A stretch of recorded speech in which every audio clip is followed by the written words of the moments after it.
Bonjour chers auditeurs, je vous souhaite la bienvenue pour cette nouvelle édition du Libre Journal de Pascal Lassalle. Donc une émission d'ailleurs qui, je précise d'ores et déjà, est préenregistrée. Elle est préenregistrée en cette première moitié du mois d'avril, on va dire pas un joli mois d'avril, hein, on a vraiment un printemps très particulier cette année. Une émission qui a été enregistrée d'ailleurs le lendemain du superbe colloque de l'Institut Iliade qui s'est tenu donc à la Maison de la Chimie et qui bien sûr avait évoqué l'Europe de nos enfants, hein, un colloque d'ailleurs sur lequel au moment où il diffusait cette émission, j'ai eu l'occasion de revenir, comme pour nos auditeurs les plus fidèles l'auront constaté. Alors aujourd'hui, une émission qui est consacrée à une figure qui pour moi était presque une terre inconnue, vraiment de manière assez dommageable, hein, bon, peut-être par cliché, par stéréotype, sur un homme qui a marqué profondément la littérature et la pensée française au croisement du 19e et 20e siècle. J'ai nommé le prince de la jeunesse, ce maître d'énergie que fut Maurice Barrès. Alors Maurice Barrès, effectivement, il m'apparaissait souvent comme le symbole d'un passé révolu, d'une forme vieillie d'engagement, de nationalisme. On lui a collé quelques étiquettes infamantes, réduites à l'antisémitisme, à des prises de position qui avaient pu effectivement lui nuire en cette fin de 19e siècle, ce chantre de la terre des morts, de l'enracinement.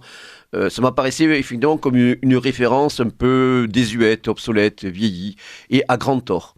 Et pour cela, je dois avant tout, pour avoir fait une prise de conscience concernant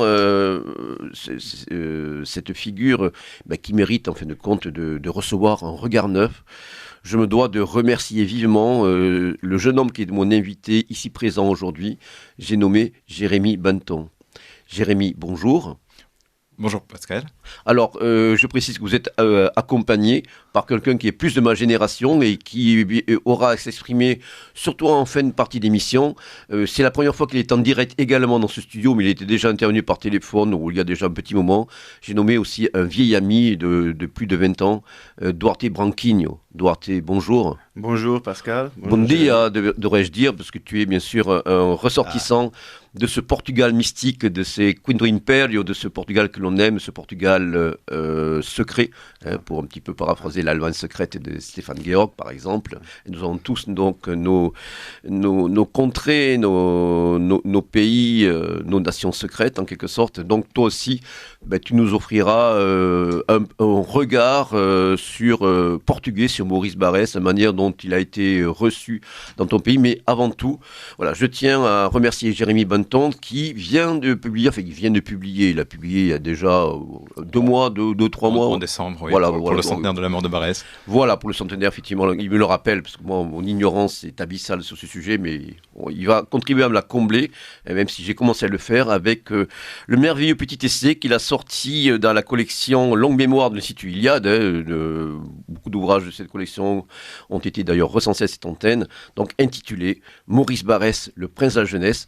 Alors, Jérémy, tout d'abord, pourrais-tu, on se tutoie, hein, on a plus le temps de faire connaissance, donc pourrais-tu te présenter davantage pour nos auditeurs, et je sais que tu es un condisciple et un grand ami aussi de quelqu'un que nous commençons à vraiment apprécier dans ce studio, c'est notre ami commun Antoine Dresse, alias Egonon, donc le prince de la philosophie politique européenne.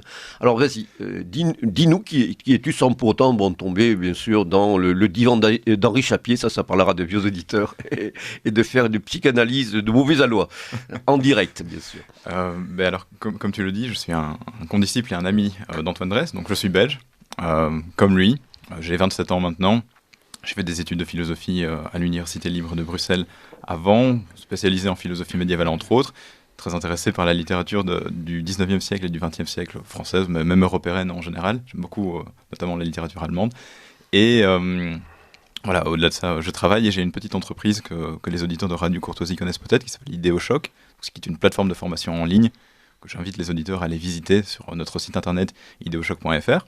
On publie des podcasts chaque semaine de livres, de littérature, de philosophie, d'histoire, qui les résument en fait à leur idée principale en moins de 25 minutes. Donc une bonne manière de se former pour les jeunes ou moins jeunes. Voilà, et puis en chevauchant le tigre de la technologie, des moyens de communication modernes. Hein. Bon, c'est vrai que c'est pas toujours facile aujourd'hui pour les plus jeunes auditeurs de se poser pour prendre des livres ou plusieurs livres. Hein. On ne voit pas comme nous, Edouard T. Nous sommes vraiment de vieux routiers de la bibliomanie, hein, qui sont des bibliovoraces confirmés en quelque sorte. Voilà, exactement. Tout à fait.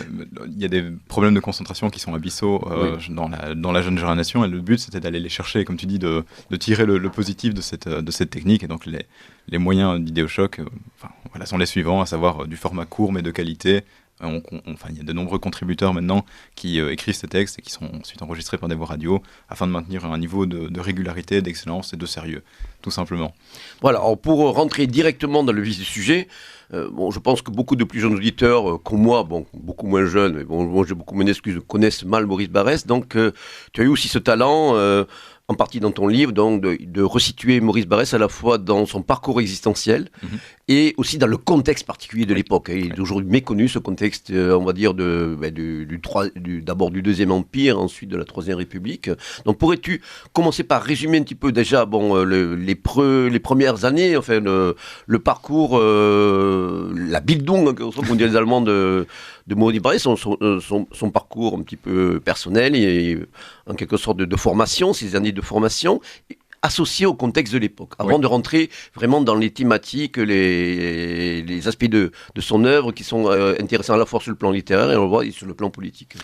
Comme tu le dis, en fait, Barrès est ancré dans son contexte, et son contexte c'est compliqué, ce qui fait que sa personnalité serait elle-même compliquée. Il est travaillé par énormément de questions. On a presque envie de dire qu'il s'est assis au milieu de son époque, assis au milieu de tout un tas de contradictions, et qu'il a essayé de les assumer ou il les a interrogées. Il y a un contexte littéraire d'abord qui est celui de la fin du romantisme du 19e siècle en France. Donc c'est cette grande question du sentimentalisme qui devient très très morbide à la fin, où on a l'école décadentiste, les symbolistes, on a l'impression que la littérature tourne en rond, est en crise. Et puis il y a ce contexte politique qui est compliqué pour la France, parce que vient d'avoir Sedan en 1860. Oui, donc la guerre franco-prussienne. La guerre franco-prussienne, oui, c'est ça. En 1870 et en 1871, dont Barrès connaît une partie, parce qu'il a 8 ans au moment de la prise de Sedan, et il y a des anecdotes qu'il raconte d'ailleurs. Dans Reddition de Napoléon III, et puis voilà, c'est un désastre, c'est la fin à la fois du régime, et puis on est quand même, pour la première fois, on s'est fait écraser, tout à fait. Par une Allemagne en train de se forger, Tout à fait, et donc il y a cette grande question en fait de la résistance de la France par rapport à l'Allemagne qui est unie. Est-ce que la France est encore suffisamment forte que pour pouvoir résister à ses voisins? Ça entraîne une certaine forme de critique et de réaction intellectuelle, avec notamment des intellectuels comme Renan ou Hippolyte Taine qui s'interrogent. Renan sort notamment ce livre assez connu à l'époque qui s'appelle La réforme intellectuelle et morale de la France, qui est d'une certaine manière de former une autocritique de pourquoi est-ce qu'on a perdu alors qu'on avait une très belle culture, une culture française qui était très très développée, et on avait l'impression que la France était encore la championne de l'Europe quelque part. Et là, d'une certaine manière, il y a une blessure narcissique avec la guerre franco-prussienne. Et Barrès est héritier de ces questions-là. C'est pour ça qu'il sera d'ailleurs ce grand professeur d'énergie, en fait, et ce grand homme qui s'interrogera sur l'énergie, l'unité du pays, et en fait la redécouverte du fait social, qui est la question peut-être principale de sa politique. Et oui, donc il est hérité de ces problématiques du Second Empire, de cette question donc, du chef aussi autoritaire, qui recherchera lui-même en boulangers. Donc, le général Bonjour, on va voir ça tout à l'heure. On verra ça tout à l'heure, mais il y a la question de l'eau providentielle qui est importante. Il a de très belles phrases d'ailleurs dans ses livres où il s'interrogera sur la notion de César, d'homme providentiel. Faut-il se césariser l'âme ou pas, comme il le dit, qu'il lie en fait à des problématiques morales et intellectuelles qui sont pour le coup héritières en fait des tendances romantiques, où il y a une crise du rationalisme, où il y a aussi une crise presque spirituelle, parce que la Révolution française n'est pas loin, et donc la question religieuse de l'Église est aussi en débat. Et Barrès hérite vraiment de toutes ces différentes contradictions sur la question de la démocratie, du parlementarisme, sur la question du capitalisme et du socialisme, sur la question de l'énergie ou de la faiblesse, comment est-ce qu'on la retrouve, et sur la question littéraire, à savoir la reprise d'une certaine manière de la tradition des moralistes français, ou bien une nouvelle tentative que la littérature finissante du 19e siècle avait essayé d'élaborer. Et héritier de tout ça, eh bien Barrès commence son œuvre assez rapidement, parce que son premier livre, il l'écrit quand même... Alors, avant cela, son origine sociale, géographique, donc régionale, on veut le dire. Ça aussi, c'est toujours quelque chose qui... Oui, surtout pour lui, en effet, c'est important, mais disons que je le connais tellement que j'ai été... embrigadé directement dans le questionnement. Donc Barrès est un Lorrain, il naît à Charmes en 1862, ce qui fait qu'il voit vraiment de très très près la guerre franco-prussienne, parce qu'il est à la frontière. Donc, il y a des anecdotes familiales qu'il raconte dans ses carnets, en disant par exemple que il entend la Marseillaise pour la première fois au moment de la guerre. Et il faut savoir que sous le Second Empire, la Marseillaise était interdite, c'était un chant révolutionnaire. Et donc Barès demande à son père, mais qu'est-ce que c'est papa, qu'est-ce que c'est, je ne sais pas. Et en fait, il s'attendait à ce que la France renverse l'Allemagne, c'était un petit peu un grand moment d'énergie populaire. Et peut-être que d'ailleurs ce moment d'énergie populaire va contribuer à fonder ces questionnements sur la notion, justement sur l'énergie, sur le fait politique et social, et sur l'unité française. Et puis, de manière très surprenante pour lui, à ses yeux de jeune enfant, 3 semaines après, je crois, il y a le refoulement des troupes françaises, et on n'a pas été jusqu'à Berlin, d'une certaine manière. Et Barès, bien... à cette époque-là, il ne vit pas encore cela d'une manière tragique. Par contre, très rapidement, il se révélera être un jeune homme qui sera assez faible en fait, et assez souffreteux, parce que lorsqu'il fait ses classes au lycée de Nancy, il est plutôt en retrait, c'était plutôt un rêveur. Alors, précise pour nos auditeurs, de quelle origine sociale en fait? Ce que faisaient ses parents, voilà, ça peut être intéressant. Oui, tout à fait. Donc Barès est plutôt d'une famille notable, ce qui fait d'ailleurs que ses parents seront pris au moment de l'occupation de l'Alsace-Lorraine par les Allemands. Et lui même avait été envoyé à Nancy, voir dans sa famille cousine. Et à ce titre, d'ailleurs, Barès était prédestiné en fait, à faire une carrière de notable, donc à reprendre certainement un cabinet d'avocat ou à être notaire, ce genre de choses. Et simplement, il ne le veut pas, et ce sera d'une certaine manière le drame de ses premières années de jeunesse. Et très rapidement, donc, Barès va être envoyé par son père faire des études dans un collège, un lycée, comme vous le dites en France. Et ce moment ne se passe pas très bien pour lui. Il se révèle donc assez rêveur, assez en retrait, en côté. Ses camarades d'école l'appelleront le corbeau, dû à sa mèche noire et à son teint blafard. Donc il a l'air un peu maladif et faiblard.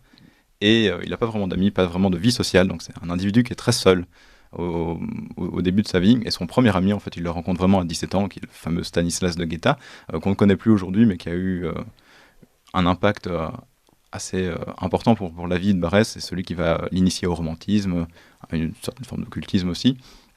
Et Barès, à partir de là, en fait, à la première grande rencontre aussi littéraire de sa vie, puisque c'est ce premier ami qu'il rencontre à 17 ans qui lui présente la grande littérature, qui a été, pour Barès en tout cas, celle de Baudelaire, celle de Théophile Gautier. Donc c'est le moment où il s'infuse de romantisme. C'est le moment où son père aussi décide de l'envoyer à Paris pour finir ses études de droit, en espérant qu'ensuite Barès puisse revenir en Lorraine pour prendre une charge de clerc de notaire, je crois, afin de mener sa vie de bourgeois, sauf que Barès n'entendait pas du tout de cet éveil-là, et déjà d'une certaine manière révolutionnaire à l'ordre bourgeois, il décide de se lancer dans une carrière littéraire. Alors, il commencera à publier quelques articles dans la revue La Jeune France, ce qui fera qu'il sera déjà reconnu et pointé par certaines grandes figures de l'époque, comme Anatole France entre autres, qui est peut-être le plus connu encore aujourd'hui, avec Victor Hugo de cette époque-là. Et il a un talent qui est notable pour un jeune homme, c'est-à-dire qu'il décide de lancer sa propre revue pour se faire connaître des premiers milieux de littérature parisienne. Et sa première revue s'appellera Les Taches d'encre. Il a son talent de publiciste qui annonce déjà son talent de futur homme politique. Il faudra qu'il aura quelques coups marketing assez intéressants. Il y a notamment pour l'anecdote, là on est vraiment sur quelque chose d'amusant, je crois que c'est un professeur d'histoire qui se fait assassiner sur les marches c'est peut-être du Panthéon à Paris, et Barès fera afficher son nom sur des pancartes en disant je crois que cette personne s'appelait Jules Ménard, peut-être, je ne sais plus, ne lira plus Les Taches d'encre. Et c'est assez drôle parce qu'évidemment ça choque le milieu bourgeois parisien, et Barès fait un coup marketing à l'époque. Donc il invente aussi une forme de technique marketing. Il invente il annonce certains talents de publiciste qu'il aura et qu'il aura plus tard pour se faire élire en tant que député, ou même durant toute sa carrière de journaliste. Donc c'est intéressant aussi de voir cette facette-là du personnage qui est pas uniquement poète ou angélique, mais qui sait également penser son rapport aux gens, et qui sait les faire s'intéresser à eux. Et pour continuer un petit peu sur... Mais tu parles du dandysme aussi. Oui, du dandysme, évidemment. Voilà, du dandysme. Oui, mais qui tient à cette époque-là, qui tient à ce côté un peu cynique, un peu rieur, maniéré, d'élégance maniérée, tout à fait. d'attitude aristocratique, comment... Bien sûr, bien sûr, parce que parfois méprisante. Donc, oui, Barrès a une vraie ironie. Aujourd'hui, on ne l'aperçoit pas très bien parce qu'il faut avoir vraiment les références culturelles et littéraires de l'époque pour lire entre les lignes, mais il aime bien se moquer. Il est assez piquant aussi. Mais comme je le dis d'ailleurs dans mon livre, il y a quelque chose chez lui qui ne change pas, c'est cette interrogation, ce nihilisme douloureux justement dont parle Maurras, qui fait que même en étant dandy, même en étant parfois cynique, parfois ironiste, Barrès s'interrogera toujours sur la souffrance que sa génération peut vivre. Justement. Voilà, il y a une exigence intérieure qui va le rapprocher, on va sûrement développer en partie ce plan, d'une figure aussi qui m'est chère et qui est chère aussi à nombre de nos auditeurs, c'est le baron sicilien Julius Evola. On va voir qu'on peut opérer de manière sensée, sans pour autant essayer d'en rajouter des correspondances entre les œuvres. En tout cas, ce qui va aussi marquer le biais qui est suivi de ton ouvrage et qui est pour moi totalement fondé et pertinent, c'est de rattacher Barrès, et on va le développer bien sûr dans notre propos, à une démarche révolutionnaire conservatrice. Ah oui. Voilà, on est loin du réac poussiéreux, voilà, donc, qu'on a pu voir à tort, et même parfois de la part de certains exégètes, ou de certains courants et sensibilités politiques.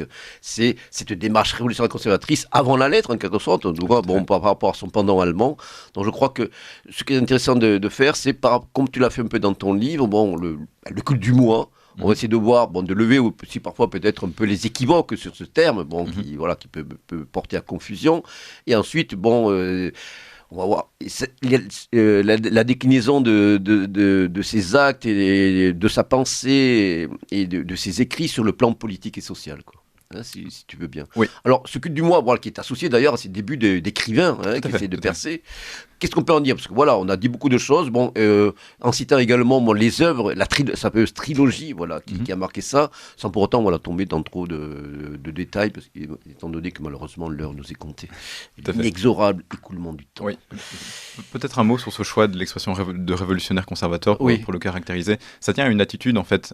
C'est que Barrès développe des thèmes dans toute son œuvre qui font penser à ce courant-là en Allemagne, et surtout ça tient au fait qu'Armin Möller avait dit que Barrès était un des parrains étrangers de la révolution conservatrice allemande. Voilà, dans son maître ouvrage, la révolution conservatrice allemande. Tout à fait. Il faut savoir que Junger a beaucoup lu Barrès, assez étonnamment, et quand on voit qui a été Junger et quelle personnalité il a lu Rivarol, il a lu beaucoup de... Bien sûr.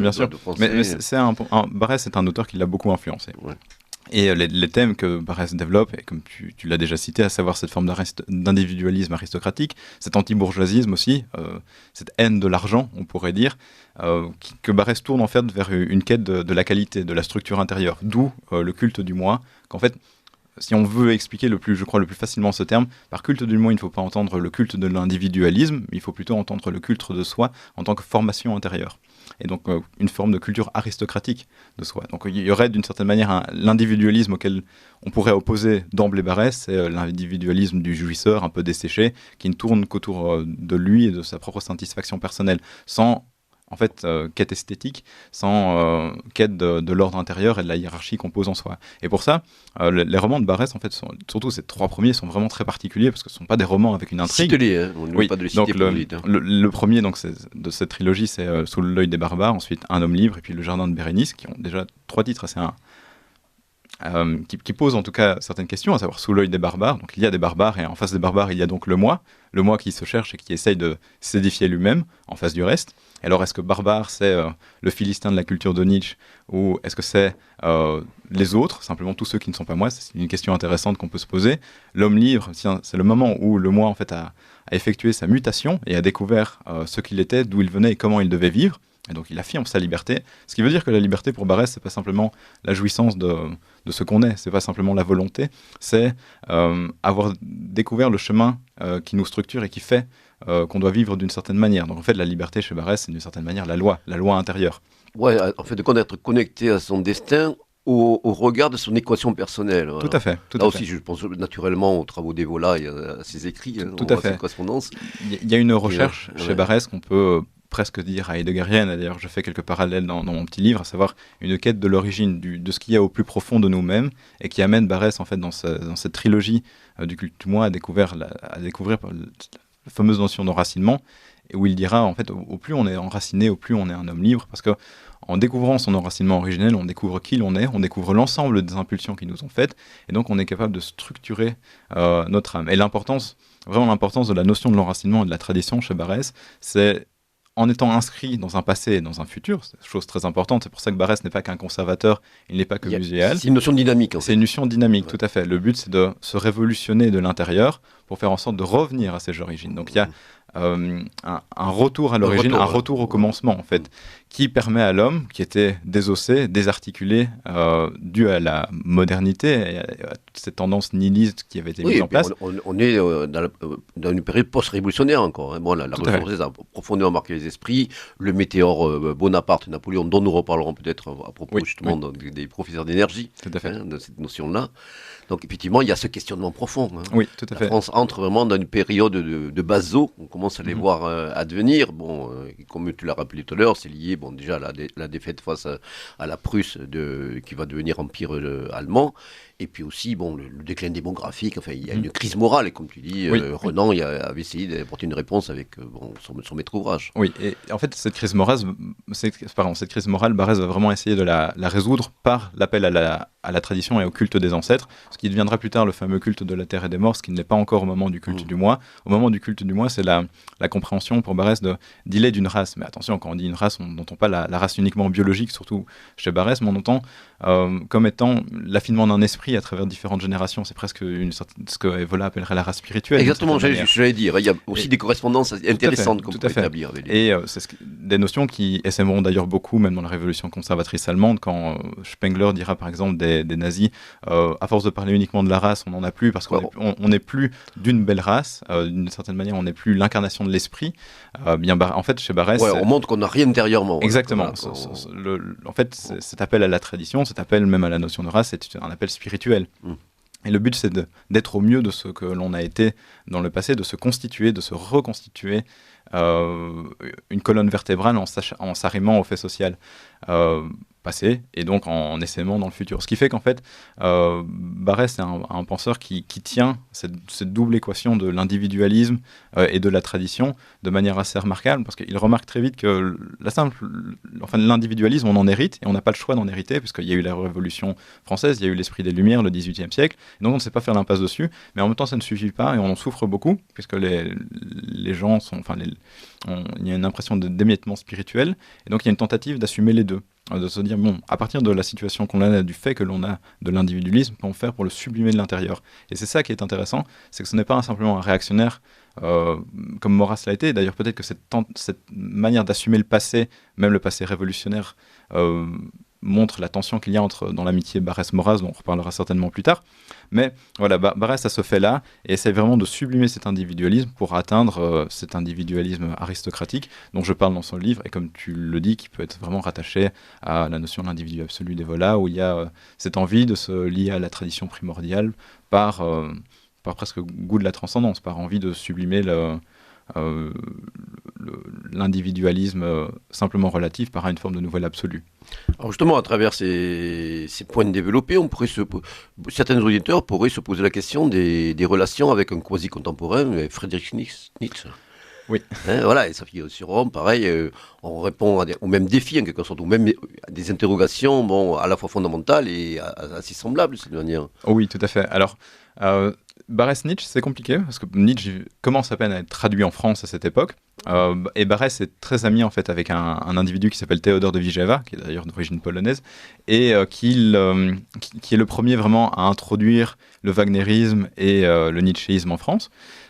Première traduction de certains fragments de Nietzsche, et voilà, en fait, il y a une forme de lecture un peu superficielle de la part de Barès, et je crois qu'il ne se rend pas compte de l'impact et de la révolution, du bouleversement qu'est Nietzsche.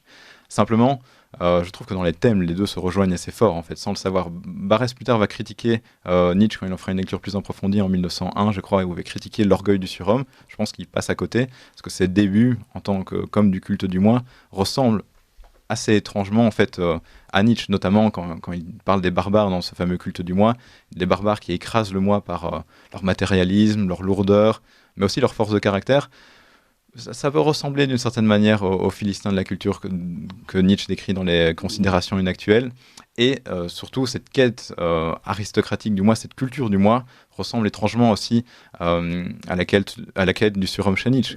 Lorsque Barès dit le secret d'effort est de se contraindre sans répit, on pense forcément à Nietzsche qui dit que l'homme que l'homme est un point entre le surhomme et la bête, et savoir que le surhomme, en fait, c'est le dépassement continuel de soi, donc l'approfondissement de soi dans une certaine forme de spiritualité qui reste aussi dépendant d'un certain individualisme. Donc il y a vraiment un lien à faire entre les deux, je crois, et il y a peut-être une rencontre intellectuelle manquée entre les deux, entre Barès qui ne lit pas peut-être assez approfondi Nietzsche par la suite.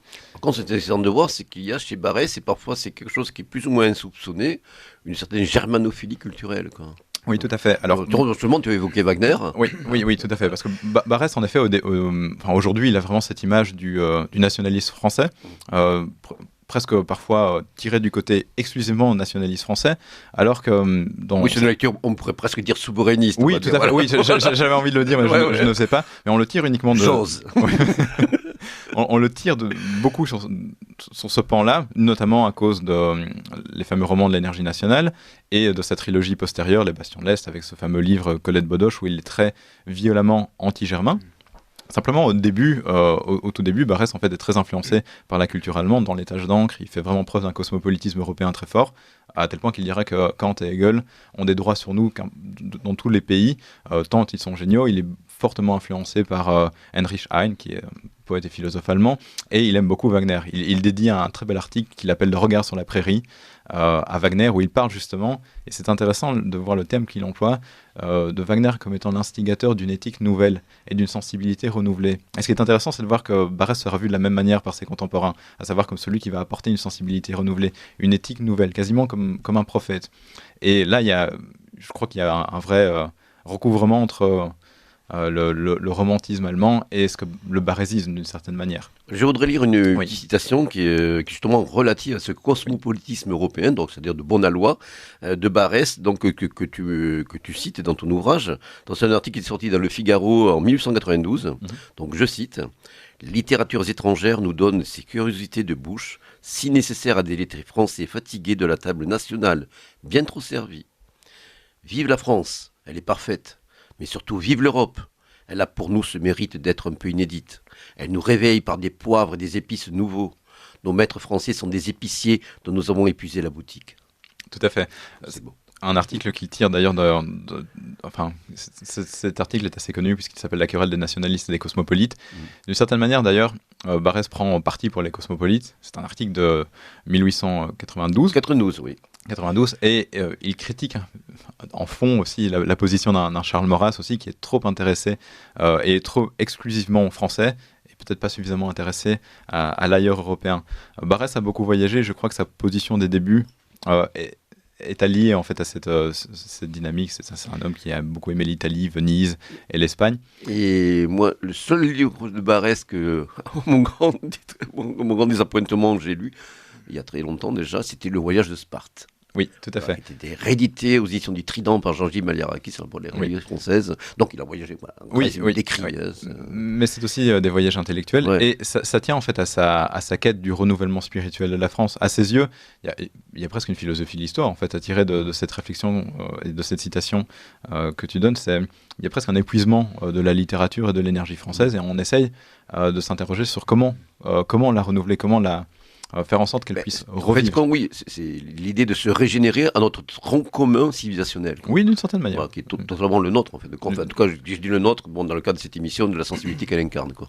Tout à fait, d'une certaine manière. Mais ce qui n'empêche pas non plus que le développement, après, de plus en plus nationaliste de Barès, il reste compréhensible aussi de ses propres perspectives, mais ce sont des perspectives, je le dirai peut-être plus tard, plus politiques, peut-être pas nécessairement spirituelles. D'ailleurs, ce qui est intéressant, c'est de voir que ce cheminement est un peu en dents de scie, et du cosmopolitisme européen, il passera au nationalisme français quand la France sera politiquement en danger face à l'Allemagne, ce qui n'empêchera pas à la fin de sa vie de retourner à ses rêveries, comme il le disait lui-même, notamment avec Un jardin sur le Rhône où il s'intéresse à l'Orient. Alors pour terminer justement avec cette époque du culte du moi, de sa réception, de son inscription dans le contexte de l'époque, qu'est-ce qu'on pourrait préciser d'une certaine manière. Donc on a déjà levé un petit peu l'équivoque du fait que Barès ne prône pas un solécisme narcissique, enfin bon, très actuel ou trop actuel, trop contemporain. Comment ça va se déployer? Comment c'est reçu déjà? Comment est reçue cette trilogie dans le paysage à la fois littéraire et on va dire de manière générale culturelle français? Elle est très très très bien reçue. Il suffit de voir d'ailleurs la postérité et ce que ses contemporains ont dit de Barès. S'il a été sacré prince de la jeunesse, c'est qu'il y a une raison. En fait, il répond et il a réussi à synthétiser dans son œuvre tout un ensemble de contradictions qui faisaient écho dans son époque. Barès, c'est le miroir de sa génération, le miroir des doutes de sa génération, le miroir des aspirations de sa génération. Ce qui fait qu'un Léon Blum comme un Charles Maurras l'admirons pour ces raisons-là, justement. À titre d'anecdote... Léon Blum, c'est ça qui est surprenant, oui, tu le rappelles. Très surprenant, mais c'est d'ailleurs lui qui parle de Barès en tant que celui qui instigue une sensibilité nouvelle, renouvelée, un esprit refait en France. Pourquoi ? Parce qu'il est celui qui met le doigt sur la souffrance de la jeune génération qui, d'une certaine manière, a du mal à vivre de ce relativisme, de ce solipsisme qu'on lui a servi depuis au moins le XVIIIe siècle et qui a besoin d'autre chose. Et en fait, cette autre chose, cet appel à l'enthousiasme, justement, qui est fondamental dans l'œuvre de Barès, lui, de sa plume, eh bien, en définit les perspectives à travers l'appel à la tradition, à travers aussi l'appel au fait social. Donc, il y a une vraie volonté de refaire le fait social en France, à travers aussi l'appel à certaines figures. C'est un professeur d'énergie, on verra plus tard avec la trilogie des romans de l'énergie nationale et des déracinés, l'appel à Napoléon. Et en fait, Barès se fait vraiment, je crois, l'éducateur de sa génération, même l'éducateur de la nôtre d'une certaine manière, l'éducateur en fait de tous ceux qui sont désarticulés et qui ne savent pas comment s'articuler moralement. Et il leur dit tout simplement retournez au fait le plus originaire qui est en vous, qui est parfois caché et inconscient. Cette thématique est essentielle, c'est-à-dire que fondamentalement on dépend du passé qui est l'inconscient qui parle en nous et ce ça qui pense en nous. Barès nous dit regardez-le, c'est lui qui vous le dira comment vivre en fait. Et j'aime beaucoup cette question d'ailleurs qui est excessivement barésienne. Barès s'interroge souvent sur les problématiques politiques, même la philosophie et ce qu'elle a à proposer. Et la question qu'il pose, c'est toujours mais pour quel avenir ? Pour quel avenir au sens de quel avenir moral et intérieur veut-on dessiner ? Et alors, en fait, sa première période vise à poser les bases et les jalons de son œuvre qui lui permettront de répondre à cette question et qui feront qu'il deviendra le chantre du nationalisme, pas par esprit chauvin, justement, mais par volonté de structurer des hommes nouveaux. Et c'est ça qui est intéressant et révolutionnaire chez lui, c'est qu'en fait, tout en plongeant ses mains dans le passé, on veut structurer des nouvelles personnalités qui soient elles aussi fortes et qui soient capables d'assumer un destin français. Alors je rappelle que vous êtes à l'écoute de Radio Courtoisie, du livre journal de Pascal Lassalle, qui a aujourd'hui le plaisir de recevoir deux amis pour nous parler d'une figure qui est encore relativement méconnue pour X raisons dans notre pays, qui pourtant a marqué la pensée littéraire et politique française, Maurice Barrès, dont je reçois Jérémy Banton, qui vient d'y consacrer un ouvrage intitulé Maurice Barrès, le prince de la jeunesse, dans la collection Longue Mémoire de Iliade aux éditions de la Nouvelle Librairie, et Édouard Branquigno, donc, qui est un essayiste, ancien directeur du journal Au Diabo, qui viendra lui nous donner tout à l'heure un petit regard venu de son Portugal natal. Donc, tu as laissé entendre qu'au terme de cette première période, bien sûr, Barrès va proposer des choix, des pistes de réflexion et d'action, donc avec quelque chose que tu as mis en titre, ton deuxième chapitre, Socialisme national, et on va voir qu'il va nous mener sur pas mal de choses, et effectivement également aussi un contexte qui va se révéler troublé par rapport, et qui aura des conséquences sur la réception, qui sera plus tard celle de son œuvre, et en fin de compte de sa personne en tant que telle, quoi. Alors, justement, quelle direction Barrès va-t-il initier à travers la formulation de son nationalisme, mais qui est connectée, tu vas nous l'apprendre tout de suite aussi, à une perspective qui est socialiste et qui implique également de faire appel à un culte de l'énergie régénératrice. Oui, tout à fait. Donc, je le disais, Barrès est héritier de toutes ces contradictions et cherche en fait à réarmer moralement les individus et donc à réarmer également politiquement la France pour répondre à cette crise spirituelle auquel elle s'affronte. Et il y a cette apparition, enfin dès le début de son œuvre, en tout cas dès ses prises de position politique, de la question du socialisme. Et Barrès s'oppose de manière très radicale au capitalisme d'ailleurs. Et en fait, c'est assez compréhensible dans la mesure où, faisant le constat de la perte d'énergie et en fait, du nihilisme et de la souffrance de sa génération, il s'interroge sur également le désagrégement de la France et donc l'émiettement, comme il le dit si bien. Et pour lui, le socialisme qu'il développe, c'est une tentative d'à la fois lier la question, je vais dire spirituelle, donc de la tradition, avec la question politique. En fait, il faut refaire le fait social, il faut refaire l'unité du pays face à une Allemagne qui est déjà unie, au risque de se faire balayer. Et donc, Voilà, c'est un Allemagne qui a pris le temps de se régénérer par sa version domestique, on va dire, du romantisme, oui. Qui relie, voilà, bon, c'est Fichte, Herder, et puis tous des penseurs que beaucoup d'auditeurs connaissent. Donc, effectivement, là, il y a un défi, un challenge response, comme dirait Arnold Toynbee, oui. auquel, ce défi auquel il faut répondre. Oui, tout à fait. D'ailleurs, le parallèle avec l'Allemagne est intéressant parce que Barrès se verra comme le Fichte allemand, comme le Fichte français, comme celui qui doit lui aussi faire l'unité de son pays. Et Fichte a fait l'unité à la fois politique, apprenait l'unité politique de son pays, mais apprenait aussi l'unité philosophique, spirituelle. Et Barrès essaiera de penser les choses de la même manière par, je crois, la question du socialisme. Et en fait, il voit les ravages du capitalisme en France, de ce capitalisme international qui fait venir des étrangers, qui fait baisser le salaire justement en faisant venir des étrangers, des ouvriers français. Et Barrès se dit que tout ça participe en fait à l'épuisement du pays, à sa faiblesse. Et il faut lui opposer une réponse forte. Et donc d'où cette question qu'il élabore au fur et à mesure d'articles, au fur et à mesure aussi de son œuvre, du fameux socialisme national, comme il l'appelle lui-même, qui ne fait pas référence évidemment au mouvement de la Seconde Guerre mondiale. Oui, voilà, de ne pas confondre. On est bien avant, et on est surtout sur des thématiques totalement différentes, parce que celui de Barrès sera... c'est un socialisme non marxiste et non universaliste. Oui, tout à fait. D'ailleurs, je vais revenir là-dessus à l'instant, puisqu'il a écrit un livre qui s'appelle L'ennemi des lois, qui n'est plus trop lu aujourd'hui, mais qui est excessivement intéressant, où en fait Barrès fait une critique quasiment prophétique du socialisme marxiste. Il dit que le socialisme marxiste a fait un constat qui était correct, à savoir des dangers du capitalisme. Par contre, dans les perspectives de développement et de solutions qu'il propose, en fait, le socialisme marxisme risque de transformer l'ouvrier en bourgeois comme les autres. Alors que pour Barrès, et il le dit bien avant la révolution marxiste en Russie, et il le dit, il dit que pour faire la révolution marxiste, il faudra forcément passer par un système très autoritaire, dangereux, qui sera violent et extrêmement centralisé. Or, pour lui, ce n'est pas du tout la solution à apporter pour la France, puisque s'il faut, comme je le disais plutôt, retourner à son origine pour trouver sa structure morale, bien, chaque région française a sa propre origine, a sa propre histoire. Donc il faut s'enraciner. Or, si on s'enracine, forcément, on doit faire preuve d'un certain fédéralisme à l'échelle d'un pays. Et pour Barrès, le marxisme est bien trop centralisateur, quelque part trop jacobin, que pour pouvoir régénérer donc, le fait politique et le fait spirituel. Ce que tu me dis, bien sûr, me fait naturellement penser à une figure altière aussi de notre pensée, Pierre-Joseph Proudhon. Oui, tout à fait. Fédéralisme, socialisme. Qu'il lit beaucoup et qu'il connaît. En fait, Barrès opposera dans une brochure qui s'appelle De Hegel aux cantines du Nord. Alors, c'est une brochure qu'il faut vraiment avoir lue, c'est un point de détail. Mais je note. Et nos auditeurs aussi, j'espère. Mais il faut la lire parce qu'elle est très intéressante sur les questions philosophiques et politiques qu'elle pose, parce qu'il oppose en fait un socialisme quelque part, une sensibilité rousseauiste avec une sensibilité hégélienne. Donc d'un côté, on aurait l'individualiste, le sensualiste, et de l'autre côté, on aurait le centralisateur Hegel, très prussien. Et Hegel. Et Barrès nous dit, en fait, la jonction à faire entre les deux qui développerait un vrai socialisme français, c'est Proudhon. Proudhon, avec sa théorie du principe fédératif, avec sa théorie du fédéralisme, permet de faire l'amalgame entre le moi et le nous.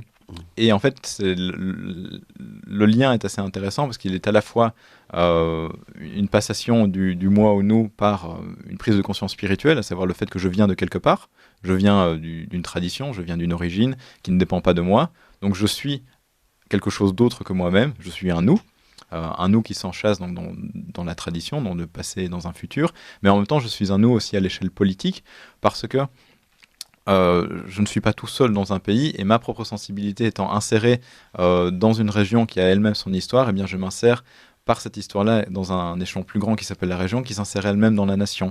Et il y a une manière de composer Barrès appelle ça le contrat, mais il y a une manière de composer un contrat entre la région et la nation qui fait que pour lui, la régénération des régions françaises sera synonyme de régénération également nationale.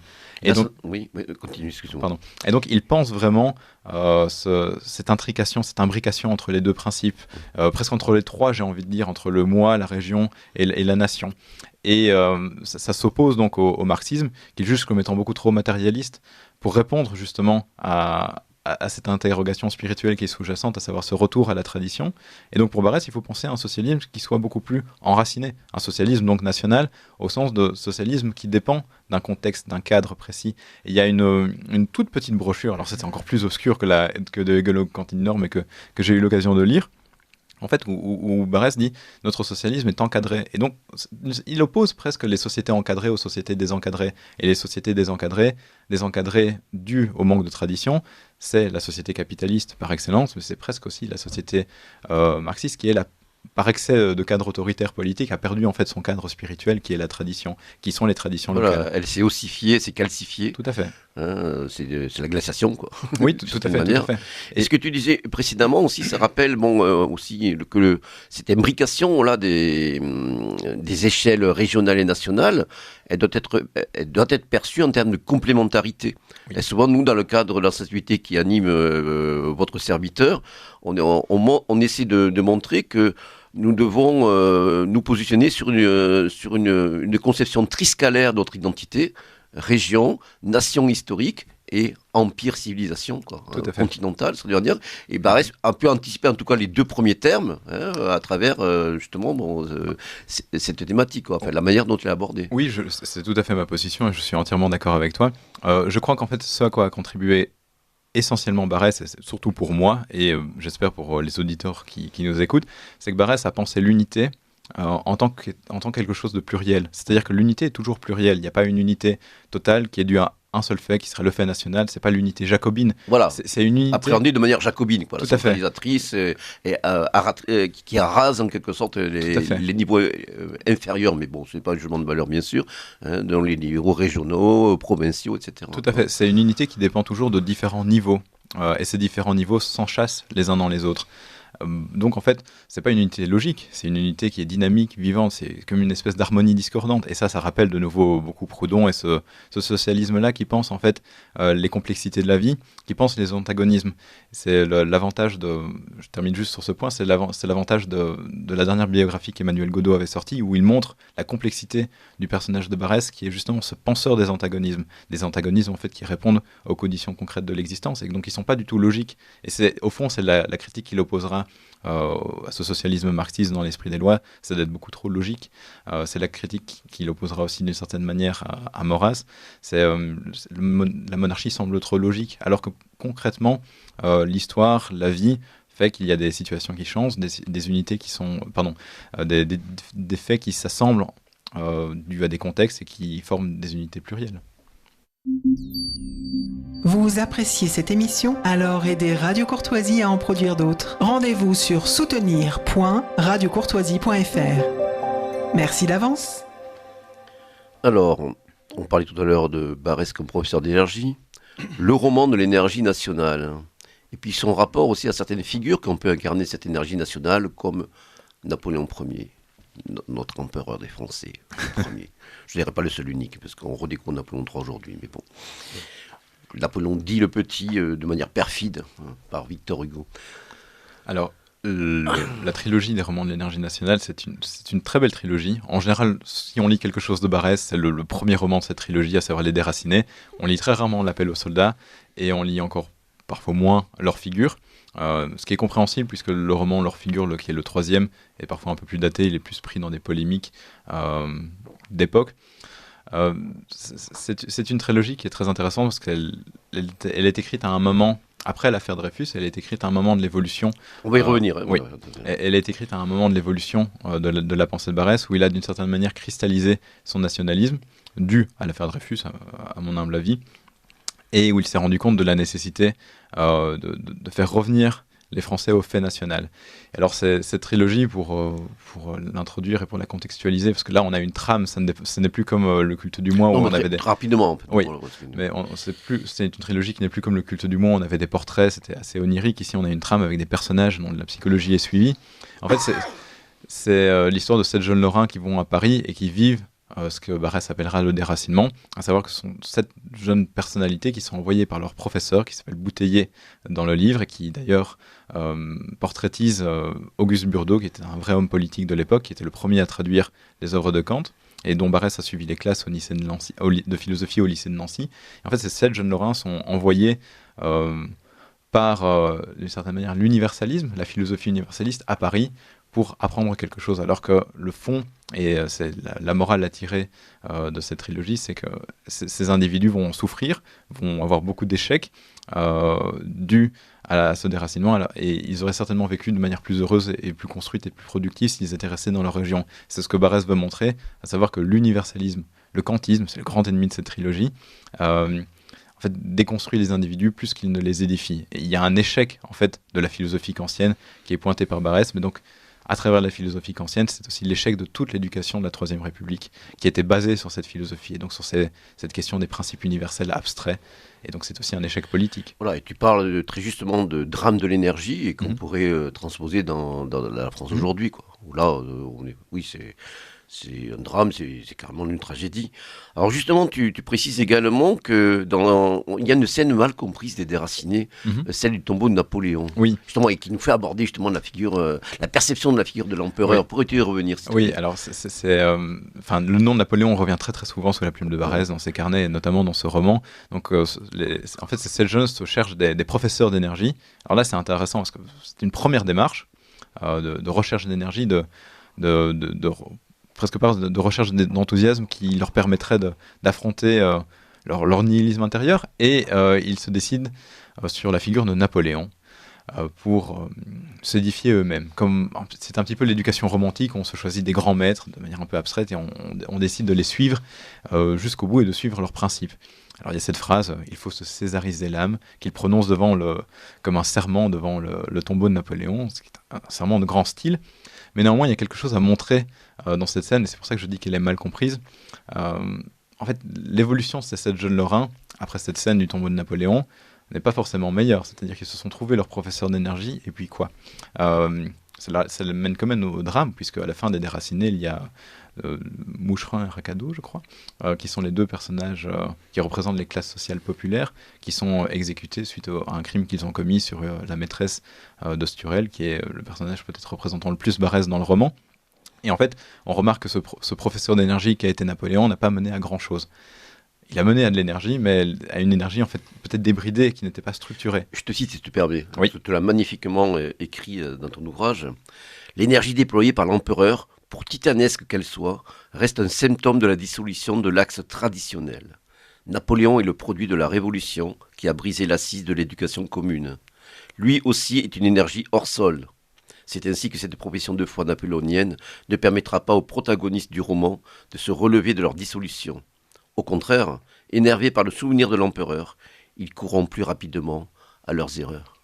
C'est aussi d'ailleurs, la série barrésienne me rappelle aussi furieusement celle d'Evola dans ses Hommes au milieu des ruines, où justement d'ailleurs il rattache la figure de Napoléon à ce phénomène du césarisme. Tout à fait. Et dont il montre les limites, quoi. Voilà. Bon, tout à fait. Après Spengler, d'ailleurs. Tout à fait, parce que Spengler, en fait, la figure de Napoléon, c'est la figure qui incarne au maximum peut-être l'homme faustien occidental, à savoir l'homme de la volonté, l'homme de la puissance. Mais l'homme de la puissance qui va vers quoi et pourquoi faire. Et quand on regarde l'aventure de Napoléon, elle est formidable, elle est inégalée peut-être dans l'histoire, elle est magnifique, mais le résultat, 15 ans après, c'est pas grand-chose. Et Barrès en fait cette critique ambiguë en disant très bien pour l'énergie, mais où est le socle, où est le cadre?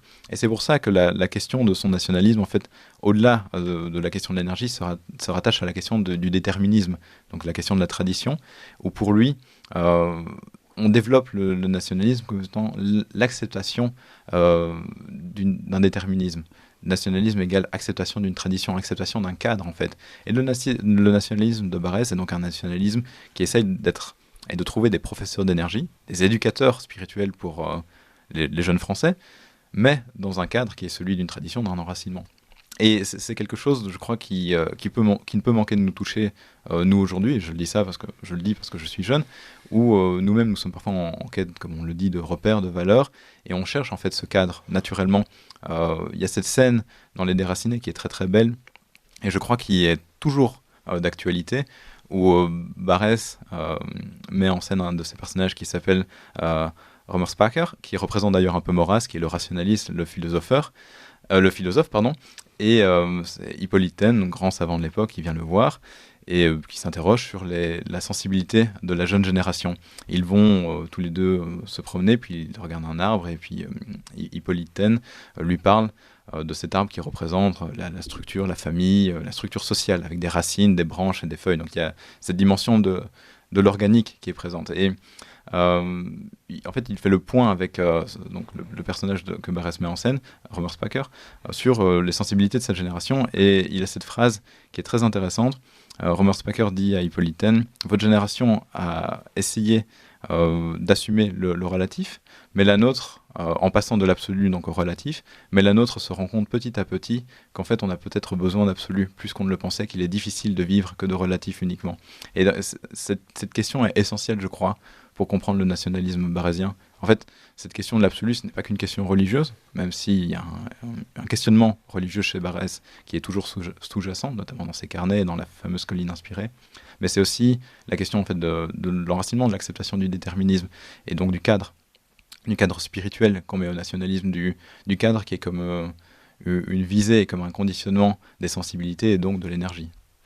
Alors, revenons-en maintenant, mais concrètement, à l'aventure politique, au fait que peut-être Barès va se trouver, selon son intuition de l'époque, un professeur d'énergie. J'ai nommé le général Boulanger, j'ai nommé un journal qui s'appelle La Cocarde, et puis bien sûr une affaire qui lui sera funeste, l'affaire Dreyfus. Oui, tout à fait. Alors, ce qui est amusant, c'est de voir que cette trilogie des romans de l'énergie nationale a été écrite après tous ces événements, et donc c'est aussi un retour rétrospectif, où Barès aussi, d'une certaine manière, se réinvente parfois et réinterprète certains moments qui étaient peut-être plus différents dans la réalité. Et donc l'affaire du général Boulanger, ça nous ramène à la jeunesse de Barès. Il avait 26 ans à l'époque, en 88, oui, tout à fait, en 88, et il voit le général Boulanger, qui est appelé à l'époque le général Revanche, c'est celui qui incarne l'espoir de revanche sur la prise de l'Alsace-Lorraine par l'Allemagne. Il incarne aussi l'opposition aux républicains, aux parlementaires. D'une certaine manière, il incarne la démocratie plébiscitaire, la démocratie du chef, presque comme on pourrait dire. Et Barès voit ça, et en fait ce qu'il voit, c'est l'enthousiasme qui monte à l'échelle nationale pour une figure, et c'est l'état d'âme. Et c'est ça qui l'intéresse dans le boulangisme, plus que presque l'aventure politique, c'est qu'il y a une prise de conscience générale et une prise de la sensibilité populaire une prise en main de la sensibilité populaire par un homme politique qui est le général Boulanger. Simplement, l'aventure du général Boulanger, pour nos auditeurs, comme s'ils le savent, finira assez mal, puisque par manque de doctrine et manque de structure, et peut-être par manque de décisionnisme, n'aboutira pas, et donc le général finira d'ailleurs en Belgique, dans ma patrie, où il se suicidera sur la tombe de sa maîtresse dans le cimetière d'Ixelles. Ce que Barès tire en fait de cette aventure, c'est la nécessité d'une doctrine pour le mouvement nationaliste. Il ne suffit pas simplement d'un état d'âme, d'un enthousiasme, il faut un cadre doctrinal à cet enthousiasme, un cadre politique, qu'il essaiera de développer lui-même dans sa doctrine du nationalisme, très probablement, et dans son œuvre. Et c'est aussi la prise de conscience en fait du caractère nécessaire de l'homme providentiel et du socialisme comme étant justement ces moments d'état d'âme qui rassemblent ces états d'âme. Et puis comme tu l'as cité, il y a l'affaire Dreyfus qui est une affaire très compliquée, donc on rentrera peut-être pas dans les détails. L'implication de Barès. Mais l'implication de Barès. Alors ce qui est intéressant, et on voit la complexité du personnage, c'est on pense au début que Barès va être Dreyfusard. C'est notamment son nom m'échappe à l'instant. Bon, ce n'est pas grave, mais on pense au début que Barès sera Dreyfusard, et en fait il va se révéler anti-Dreyfusard. Donc on a une hésitation sur le camp de Barès, et c'est une hésitation qui est certainement due à sa propre interrogation sur les principes philosophiques et moraux qui sont sous-jacents. Tu ne pensais pas à Zola? Non, je ne pensais pas à Zola. Non, Zola, Barès l'a toujours détesté et le détestera toujours. J'ai un petit trou de mémoire.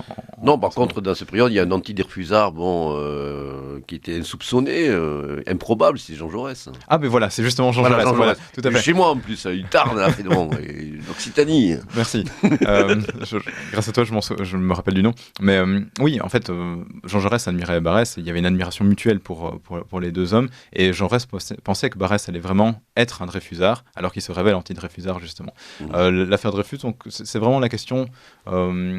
C'est presque, j'ai presque envie de dire, c'est pas la question de l'affaire de l'innocence ou la culpabilité de Dreyfus qui est la plus importante, c'est l'impact politique que ça a pour la vie politique française, puisqu'on a vraiment la cristallisation des oppositions gauche et droite suite à l'affaire Dreyfus. Ce clivage-là. Tout à fait. Mais dans la forme même que l'on connaît encore actuellement, à savoir qu'on a une gauche qui va se révéler dreyfusarde pour des questions de justice, avec un J majuscule, d'innocence, avec un I majuscule, ou de liberté. C'est la fameuse brochure de Zola, le fameux J'accuse, qu'on connaît tous, qui relance en fait le second acte de l'affaire Dreyfus et qui fait qu'elle se déclenche. Et puis, on a les anti-Dreyfusards qui, eux, vont plutôt s'opposer à l'affaire Dreyfus et aux Dreyfusards pour des questions d'unité collective, de maintien de l'unité, de la légitimité des armées. Voilà, ne pas faire tirer la réputation des forces armées dans un contexte de revanche. Tout à fait, tout à fait. En fait, c'est la question de la raison d'État, presque, qui est au cœur de la question du camp anti-Dreyfusard. Et donc, on aura, pour le citer juste ces deux-là, on aura Barrès, évidemment, qui sera un grand anti-Dreyfusard, et on aura surtout Maurras, qui le sera peut-être encore plus. Et les deux camps vont s'opposer sur ces questions-là. L'un va défendre les principes, l'autre va défendre la raison d'État. Et ça va contribuer en fait à la cristallisation du nationalisme de Barrès, sur lequel il reviendra dans sa doctrine du nationalisme et dans sa deuxième trilogie qui est Les romans de l'énergie nationale. Et alors, c'est dans ce contexte-là aussi que, à travers certains propos, on va le taxer d'antisémitisme. Tout à fait. Qui va lui coller à la peau comme une tunique de Nessus. Et qui lui colle toujours à la peau, voilà, parce qu'aujourd'hui, on pense toujours à Barrès comme étant un antisémite, un xénophobe convaincu, ce qui n'est pas le cas, parce que l'antisémitisme de Barrès, il est très politique, surtout dans l'affaire Dreyfus. Et surtout que il faut se replacer dans le contexte. Oui. On n'a pas eu le racisme nazi avec les tragédies de la Seconde Guerre mondiale. C'est vrai que c'était... c'était banal de certaine manière. Il y a une certaine banalité de propos, même si, Tout à fait. Mais surtout, en fait, il y a un livre que Barrès écrit après la Première Guerre mondiale qui s'appelle Les diverses familles spirituelles de la France, où il parle des Juifs et où il les récupère. Et quelque part, il fait un mea culpa sur son antisémitisme en disant que par leur sacrifice durant la Première Guerre mondiale, ils sont français par le sang versé d'une certaine. Et donc, l'accusation d'antisémitisme, elle est très malhonnête. Elle est surtout ce sont des propos circonstanciés et qui étaient assez répandus d'ailleurs d'un bout à l'autre de l'arc politique.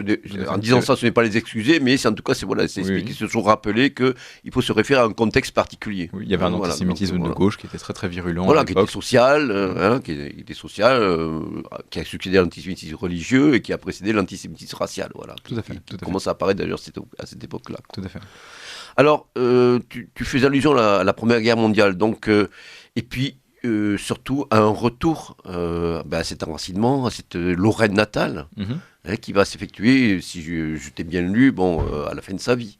Oui, en fait, à partir de l'affaire Dreyfus, Barrès mue de plus en plus sa pensée dans le cadre du nationalisme. Et en fait, il découvre la fameuse question qu'il formule de cette manière-là, du culte de la terre et des morts. Mais de nouveau, ce culte de la terre et des morts, cette question était déjà présente au début de son œuvre, et elle n'est pas à voir comme étant un culte et un regard tourné uniquement vers le passé, elle est toujours à voir comme étant cette question structurante pour l'individu. Donc en fait, le culte de la terre et des morts et le culte du moi s'enchassent d'une certaine manière, puisque si on cultive sa terre et ses morts, c'est surtout par souci d'édification de l'âme et d'édification spirituelle. Il y a cette fameuse conférence que Barrès prononce, qui est souvent lue aujourd'hui et qui est à lire sur le culte de la terre et des morts. Et il y a aussi un très beau texte, je crois que si les auditeurs ont l'occasion et sont curieux, sur le 2 novembre en Lorraine, que Barrès écrit, qui est absolument magnifique, très belle plume, sur cette question justement de la terre et des morts. Et en fait, à partir des romans de l'énergie nationale, Barrès va de plus en plus s'enchasser et s'enraciner en Lorraine. C'est dû notamment aussi à la mort de sa mère, qui le renvoie en fait à ses origines familiales et qui est un petit peu le catalyseur émotionnel pour lui du retour à la patrie charnelle. Et il va développer un lien de plus en plus charnel à sa Norelle. En fait, il prend vraiment conscience de sa lorrainité, j'ai envie de dire, à ce moment-là.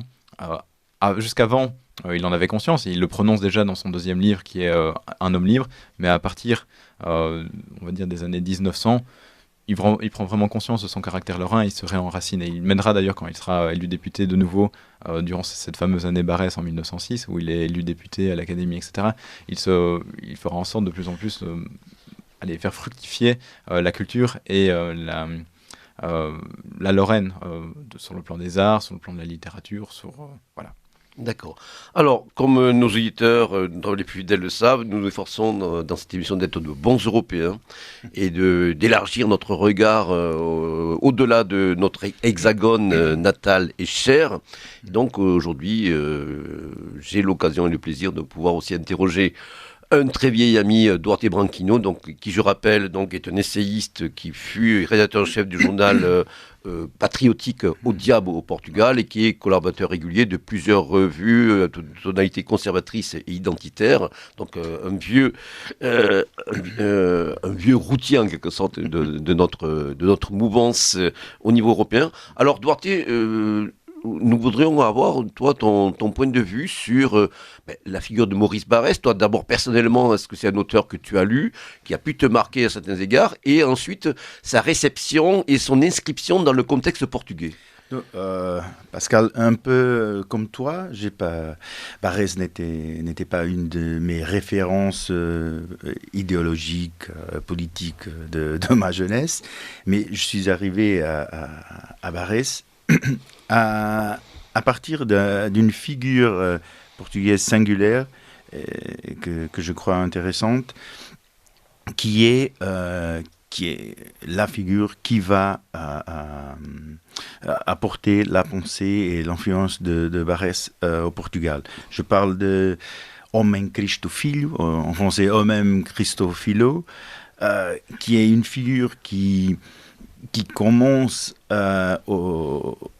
par être anarchiste, c'est curieux ça, après la chute de la République au Portugal. On a toujours un petit fond d'anarchisme, au bon sens du terme. N'oubliez pas la citation d'Antonin Artaud. Hein. L'anarchiste, c'est quelqu'un qui aime tellement l'ordre qu'il n'en supporte aucune caricature. Ah, voilà. J'adore ça. Et après la chute de la monarchie au Portugal, Homem Cristo va se convertir au catholicisme, il va devenir un nationaliste catholique monarchiste, c'est curieux, et c'est comme ça qu'il arrive, il commence à vivre entre Lisbonne et Paris, il commence à avoir des rapports avec plusieurs auteurs français, notamment Barrès, mais aussi même Valois et d'autres. Et par exemple, je montrais à Jérémy avant l'émission la une d'un quotidien portugais de 1917 qui a un petit texte qui dit « Les conservateurs portugais ». Bon, il faut faire attention, par conservateur, on entendait des monarchistes catholiques. Les conservateurs envoient un message à Maurice Barrès. Et évidemment, c'était Homem Cristo qui était le porteur de ce message. En même temps, Homem Cristo, il avait une petite agence de presse qui s'appelait Agence Fast. On est en quelle année là à peu près? Au début du XXe siècle. Oui. C'est devenu la République, le Portugal, ou on est toujours encore monarchie? Non, c'est devenu 1910. C'est 1910, voilà, si je me souviens bien. Voilà, c'est le début de la République. Ouais. Mais Homem Cristo va avoir une évolution, on peut dire, vers un nationalisme pas strictement portugais, parce que en même temps, il faut le dire, Homem Cristo était le barrésien portugais, en même temps qu'il existait au Portugal un mouvement qui s'appelait l'intégralisme lusitanien, d'influence directe de l'Action française et Charles Maurras, évidemment. Et Et même Christo va évoluer vers une nouvelle forme de nationalisme. Il y a des auteurs qui l'appellent un supranationalisme, il y a des autres qui l'appellent un nationalisme latiniste. Il était un défenseur d'une union latine. Il va vers la nouveauté politique de l'époque, c'est-à-dire le fascisme. Et il devient un ami personnel de Mussolini, par exemple. Il a des rapports proches avec l'Italie. L'idée de la construction d'une union latine du sud d'Europe, des peuples latines, c'est quelque chose qui dépasse le nationalisme strict. Étroit. Merci. Et incarne une idée d'une civilisation commune entre les peuples. Bon, et Christo, il mort en 1928. Il n'a pas connu Fernando Pessoa? Je ne sais pas. Je suis pas sûr. Oui, il aurait pu avoir des connexions, tu vois. Oui, c'est possible. Je sais pas, mais il meurt d'une façon futuriste, on peut le dire, en vitesse dans un accident de voiture à Rome, et où il est, dans un cimetière à Rome. Il a eu des hommages de Mussolini, Marinetti et tout. Il a même écrit plusieurs ouvrages, mais une notamment en français qui s'appelle Mussolini, bâtisseur d'avenir. Oui, c'est un ouvrage très contextualisé. Effectivement. Voilà. Oui, qui était sorti à cette époque-là, j'imagine. Oui, c'est vrai qu'on sortait beaucoup d'ouvrages sur Mussolini qui, bien sûr, suscitaient la curiosité, on peut le comprendre. Donc en français, effectivement, écrit par des essayistes étrangers. Donc aujourd'hui, à travers Romain Cristofil, est-ce qu'il y a il y a d'abord une postérité de cette figure que tu viens de nous évoquer, et à travers ça, un peu de Barès? Est-ce que il y a des essais qui paraissent, des exégèses, des articles dans la presse, on va dire, d'idées, ou alors même, si à ta connaissance, éventuellement dans la sphère universitaire, de manière générale? Non, pas beaucoup. Pas beaucoup. Et même l'influence de Romain Christo, c'est... Ça, avec sa évolution vers le fascisme et sa mort précoce va être éphémère, on peut le dire. D'accord. Alors, pour commencer à jongler sur mes chroniques habituelles, qui seront toujours donc au pas de charge, donc, je répète un peu plus de temps que d'habitude aujourd'hui. Donc, je voudrais signaler l'apparition récente d'un remarquable numéro Nouvelle École. En fait, de compte, tout simplement, c'est la livraison de cette année 2024, donc consacrée naturellement, pourrais-je presque dire, à Maurice Barrès, et d'ailleurs qui a été dirigé par mon excellent ami et confrère Rémi Soulier, donc, connu de nos auditeurs. Donc, un numéro considérable. La traditionnelle introduction d'Alain Benoît, donc, et un très grand nombre d'auteurs. Tu voudrais peut-être le présenter, Jérémy, ce numéro? Tu en connais le contenu, ou alors je déroule un peu on va dire le sommaire. Donc, on a de très nombreux signataires qui nous offrent leur regard à la fois personnel et puis après, bien sûr, de factures plus universitaires sur ce professeur d'énergie lorrain dont nous venons d'évoquer le destin et l'œuvre. Donc, Olivier Molin qui nous parle d'un professeur d'énergie, François Broche qui évoque la modernité de Barrès, Sarah Vaida donc, qui nous invite à relire Barrès et retourner en Arcadie, Yves Chiron qui évoque la cocarde en tant que laboratoire du nationalisme, Alain Benoît, donc, lui qui évoque, et c'est un thème qui lui est cher, le jeune Barrès en tant que socialiste et fédéraliste, Marie-France de Palacio, donc Maurice Barrès, une histoire sûrement de Stanislas de Guetta, qui parle d'enracinement inattendu, Axel Tisserand qui évoque les relations entre Maurras et Barrès, une amitié sans retour, entre guillemets, Jonathan Sturel qui nous invite à relire Colette Baudoche, donc aujourd'hui, donc lié à Barrès, j'imagine. Oh là, je ne connais pas du tout. François Angelier qui évoque Maurice Barrès et ses relations avec l'Orient et les orientalistes. Michel Bernard qui nous parle du maître interdit. Emmanuel Godot, donc, qui évoque la figure de Barès dans le discours collaborationniste. Ramon Fernandez, donc, c'est un document intitulé Barès et l'Allemagne, daté de 1943.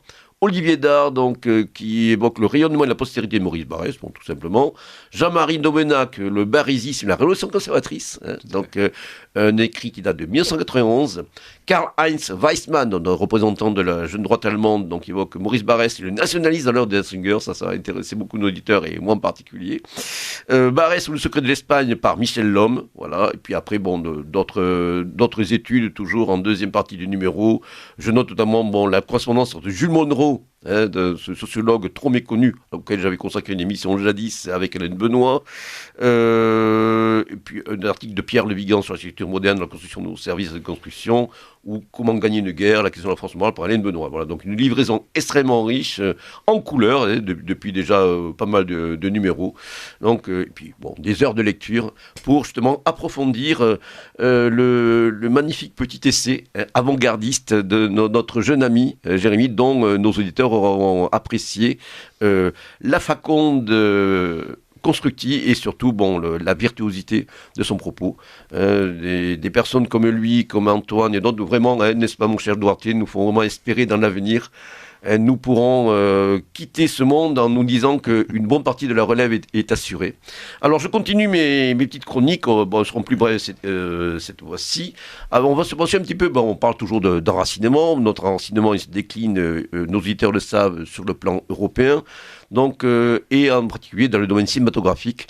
Donc je veux toujours signer les efforts d'un éditeur qui désormais s'est fait un nom au sein de la critique cinématographique, Artus Film, qui nous inonde de pépites plus ou moins connues dans le travail soigné d'édition qu'il fait, des éditions de longs métrages en Blu-ray, DVD et parfois en des coffrets qui unissent les deux supports avec des livres signés parfois par des auteurs qui sont familiers aux auditeurs de courtoisie comme Philippe Conrad ou Laurent Chang par exemple, pour parler de Provence.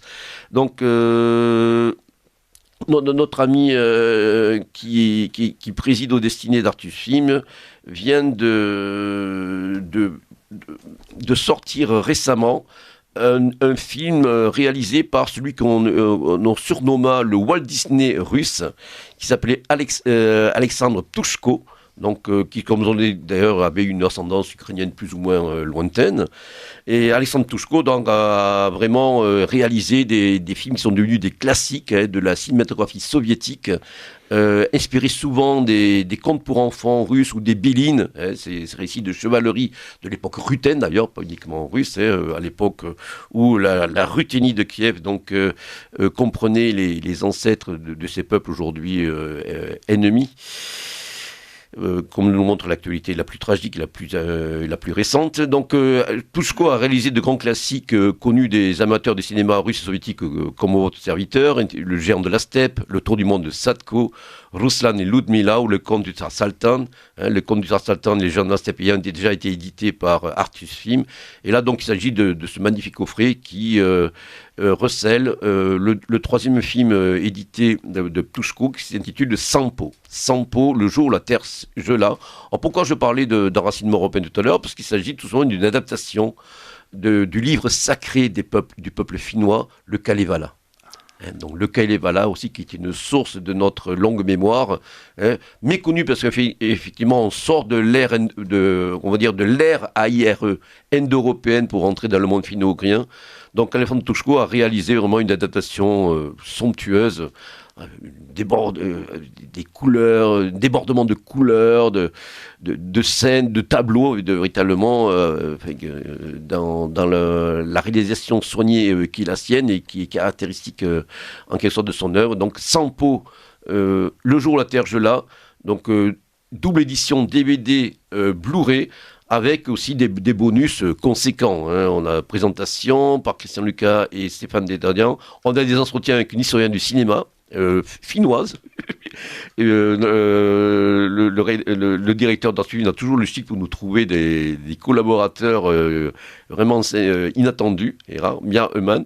Donc on parle de la percée du cinéma soviétique en Finlande. On a des entretiens avec l'historien du cinéma Nikolai Mayorov, pareil, donc enfin, le making-of, le diaporama d'affiches, enfin c'est voilà, un livret de 96 pages également signé par Mathieu Redet, qui s'intitule Du Kalevala à Sampo, récit d'une production épique. Voilà. Donc j'attire l'attention de nos auditeurs sur le catalogue d'Artus Film, qui pourront consulter sur le site www.artusfilm, un seul mot, film au pluriel.com, et surtout ce dernier film qui nous ouvre justement cet univers mythologique méconnu du Kalevala, Sampo, SAMPO, le jour où la Terre gela, donc Artus Film, donc un coffret livre DVD Blu-ray, donc disponible pour la somme de 28 €, ou parfois avec des promotions sur le site d'Artus Film. D'ailleurs, vous me commandez sur le site directement, et ça, c'est de l'argent qui ira directement dans les poches de Thierry, et c'est une bonne chose. Alors, il nous reste encore un petit peu de temps.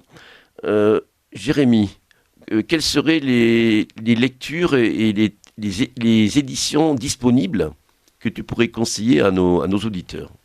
Alors, c'est une très bonne question. De Maurice Barrès, bien sûr. De Maurice Barrès, moi, je vois que dans le film, il semblerait qu'il y ait eu une édition chez Robert Laffont. Robert Laffont, oui. Collection bouquin, c'est ça? Oui, en collection bouquin, ils ont sorti 2 gros tomes qui sont très intéressants parce qu'en fait, ils reprennent, on va dire, les œuvres majeures de Barrès. Et donc, il n'y en a plus beaucoup qui étaient édités. Donc là, on a un petit peu le catalogue général qu'on peut lire et découvrir, donc je les conseille parce que c'est assez bien fait, étant donné que les œuvres de Barrès elles-mêmes sont pas forcément faciles à trouver en livre individuel, voire plus réédité, ce qui montre à quel point il est inconnu, alors que pourtant il est un tournant littéraire et politique. C'est vrai qu'on le trouvait encore livre de poche. Oui, il fut un temps, voilà. Maintenant, c'est très difficile. Peut-être encore La Colline inspirée, je crois, qui est facile à trouver, ou encore pas trop difficile à trouver. Mais le reste, Le Culte du Moi, par exemple, n'est plus du tout lu. Les Déracinés, peut-être encore. Il faut tomber dessus. Il faut tomber les dessus. Bouquinistes, les vide-greniers. Oui, tout à fait. Voilà. Tous mes barrages, je les ai acquis chez les bouquinistes, entre autres, parce que je n'ai jamais trouvé une édition dans une librairie traditionnelle, en tout cas. Il faut savoir que le style de Barrès a peut-être un peu vieilli pour nos sensibilités à nous, modernes. C'est un style qui est plutôt emphatique, plutôt lyrique. Donc si on a envie de commencer à lire Barrès, je dirais de se tourner vers, peut-être pas nécessairement vers Les Déracinés ou le Culte du Moi, qui sont soit un gros roman pour Les Déracinés, soit des romans très oniriques pour la trilogie, en tout cas, du Culte du Moi. Mais pourquoi pas se tourner vers Un jardin sur l'Oronte, et je le lis parce que en fait c'est le premier livre que j'ai lu quand j'ai découvert Barrès, et que la plume est en fait assez fraîche. Tu étais étudiant en philo là? J'étais étudiant en philo, oui. J'avais 19 ans quand j'ai commencé à le lire. Et en fait, c'est une plume qui est assez fraîche, et l'histoire est assez belle parce que c'est une histoire d'amour entre un chevalier chrétien d'ailleurs et une musulmane, ce qui a d'ailleurs défrayé la chronique, ce qui était un des derniers coups d'éclat de Barrès, parce qu'il écrit ce livre en 1922. Et voilà, ça a défrayé la chronique catholique. On a trouvé ça scandaleux, évidemment, qu'un chevalier chrétien puisse être représenté comme étant amoureux d'une musulmane, mais c'est un beau livre. Il a des très beaux passages dedans sur l'amour. Ça me fait penser à une grande amitié féminine de Barrès, Anna de Noailles. Anna de Noailles, dont on n'a pas parlé en effet. Oui, on n'a pas parlé. Mais qui est une Anna de Noailles, donc qui est une poétesse française du 19e, qui écrit beaucoup de poésie lyrique. Et Barrès et elle étaient probablement fort amoureux l'un de l'autre et très passionnément romantiques l'un avec l'autre. C'est une histoire assez compliquée et assez drôle par certains moments aussi. Il paraît que le mari, le comte de Noailles, était tellement énervé de voir Barrès à la maison qu'il l'a foutu dehors. Oui, qu'il l'a foutu dehors. Et en même temps, pourtant, Barrès était marié, et la comtesse de Noailles aussi. Donc voilà, c'est une histoire à laquelle on peut s'intéresser. C'est un vrai drame. D'une certaine manière, Barrès a écrit dessus dans ce livre, je crois d'ailleurs, Un jardin sur l'Oronte. Il a certainement repris certains passages de l'histoire qu'il a vécu. Donc ce livre-là, je le conseille, et je le conseille le sublime pour en parler parce que c'est nécessaire. La Colline inspirée, qui est peut-être un des plus beaux livres à mes yeux de Barrès, où il y a l'évocation d'une histoire très lorraine pour le coup, mais dont la portée morale nous emmène bien plus loin, parce qu'elle est un dialogue continu entre l'Église et le paganisme, et d'une certaine manière c'est la grande hésitation religieuse de Barrès entre la vie de la prairie. Oui, on n'a pas trop parlé de ça. Tout à fait. Bon, il nous reste 8 minutes. Alors d'ailleurs, avant que éventuellement tu vas l'évoquer, donc je précise pour nos auditeurs que les deux textes que tu viens de citer, Donc, Un jardin sur l'Oronte et la colline inspirée sont disponibles dans le tome 2, justement, des romans et voyages de Maurice Barrès, édité en collection bouquin. C'est des bouquins avec un papier très fin. Oui. Donc voilà, là, il y a 2 tomes. Et ceux qui veulent vraiment découvrir Barrès, ils peuvent acquérir les 2 tomes, il n'y a pas de problème. Alors justement, il nous reste 7 minutes. Oui. Tu pourrais nous parler rapidement de cette relation, ce rapport de Maurice Barrès à la confluence du paganisme et du christianisme, Tout à du fait. catholicisme. Tout à fait. Alors c'est une des autres facettes du personnage, une des facettes peut-être les plus complexes. Dans ses cahiers, il y a des moments très anti-chrétiens, il y a des moments très chrétiens. Il défendra l'Église lors de la loi de séparation en 1905, où l'État voulait séparer l'Église de l'État. Justement, Barrès s'y opposera. Et puis il y a surtout La colline inspirée, qui est un drame religieux, qui est un drame... En fait, la question au fond de La colline inspirée, c'est la question du rapport de l'ordre et de la vie. L'Église qui représente l'ordre, mais l'ordre qui peut parfois se dessécher et devenir simplement quelque chose de sclérosé, qui ne représente plus justement les complexités, les contradictions de la vie, donc quelque chose qui ne vit plus et qui devient uniquement... desséché hors sol au final. Voilà, c'est ça, qui devient uniquement un rituel routinier. On ne comprend plus parfois même pourquoi est-ce qu'il y a cet ordre-là. Et puis la vie qui est incarnée par la prairie, qui est incarnée par une forme de romantisme que les personnages du roman vont développer à travers leur propre aventure religieuse. Alors je n'ai pas envie de spoiler, comme on dit, ou de divulgacher. Je crois Divulgacher, il paraît qu'on dit comme voilà. ça. Pourquoi pas. Toujours mieux, quoi. Voilà, Nous sommes sur Radio Courtoisie, mais il n'y a plus le petit cochon. Là, on peut en profiter. Là. Oui, tout à fait. Et voilà, donc il y a un vrai drame spirituel en fait dans ce livre qui est mis en scène. Et la question est assez belle parce qu'elle se termine par le dialogue de l'église et de la prairie, qui est littéralement intitulé comme ça par Barrès, où on a en fait une hésitation entre une pensée de l'ordre et une pensée, on va dire, dionysiaque de la vie, de la prairie, et l'un et l'autre. Et alors, à sa manière, il retourne en fait presque aux intuitions de Nietzsche. Pour Barrès, l'un et l'autre doivent rester en harmonie et continuer à dialoguer. Voilà, mais comme tu le dis, il y a une dialectique chez Barrès. Il y a une dialectique. Ça, tu le montres bien dans ton livre. Oui, en fait, il y a une dialectique permanente dans son œuvre entre différentes questions, Ouais. que ce soit le moi, le nous, la nation, ou la région, ou alors l'Église et la prairie, donc la vie. Voilà. Et ce qui fait que Barrès, en fait, est un auteur, au fond, assez inclassable. On ne sait pas si on doit le mettre du côté uniquement apollinien, on ne sait pas si on doit le mettre du côté dionysiaque. C'est un auteur qui, à partir de l'enracinement, a certaines envolées. Je crois que c'est un auteur à lire, et comme je le lis... Oui. Oui, je vais te citer justement, Oui, parce d'accord. que je trouve que c'est magnifiquement exprimé dans ta conclusion. Cherchons donc en Barrès l'affranchissement des idoles, du tabou moral, pardon, je suis fatigué, et intégrons sa grande leçon. La vie est une antinomie, un balancement entre des sphères de sens qui, mises bout à bout en série, sont l'expression de la vérité. Par sa lecture, il suscite alors l'expression d'une liberté irréductible au théorème philosophique. La sensibilité devient la loi existentielle du moi, et pour la première fois, l'homme n'est plus domestiqué par l'autre, mais ne procède que de lui-même. Il est l'homme libre. Il éprouve sa vitalité et sa force dans le joyeux combat qu'il mène contre les hommes mensonges, pleins de papier et de principes à majuscules. Duarte, tu voulais intervenir? J'ai juste une suggestion. Oui, une suggestion, un bibliographique, ouais. conseil de lecture. C'est un livre académique, mais très intéressant, qui s'appelle « Être nationaliste à l'ère des masses en Europe, 1900-1920 ». C'est dirigé par Olivier Dard, c'est connu des auditeurs. Mais aussi Didier Mouziedlac, qui écrit un article qui s'appelle Barrès, D'Annunzio, Junger et la question de l'esthétique. Voilà, très intéressant. Et aussi Eric Anso. Dans ce livre, il y a aussi un texte sur Homem Christophilo. Et je le conseille, c'est très intéressant. Passe-moi le livre, s'il te plaît, je vais redire là, exactement. Voilà. Donc, c'est aux éditions c'est Peter Lang. Oui, c'est ça. Tu l'as trouvé ici? J'ai trouvé sur Internet, mais... Oui, parce que Peter Lang, en général, c'est pas donné, mais bon. Donc, dans Direction, ouvrage dirigé par Olivier Dard, Didier Mouziedlac, donc LAK à la fin, et Eric Anso, CEAU, donc aide nationaliste à l'ère des masses en Europe 1900-1920, pour une histoire nouvelle de l'Europe, volume 3, dans l'édition Peter Lang. Voilà, c'est l'éditeur belge, d'ailleurs. Ouais, mais Bruxelles. Je découvre. Ouais. Non, mais je crois que c'était suisse, non. Et c'est vrai que, ça a l'air vraiment plus qu'intéressant, quoi. Voilà, donc, Être nationaliste à l'ère des masses en Europe, 1900-1920. Voilà, les auditeurs intéressés pourront faire des recherches sur Internet. Et on voit effectivement Francisco ou même Cristofillo. Ah oui, je vois Croce, De Gentili, Prezzolini. Ah, il y a aussi des articles en italien. Ah, il y a Mola Vandenbroek, tiens.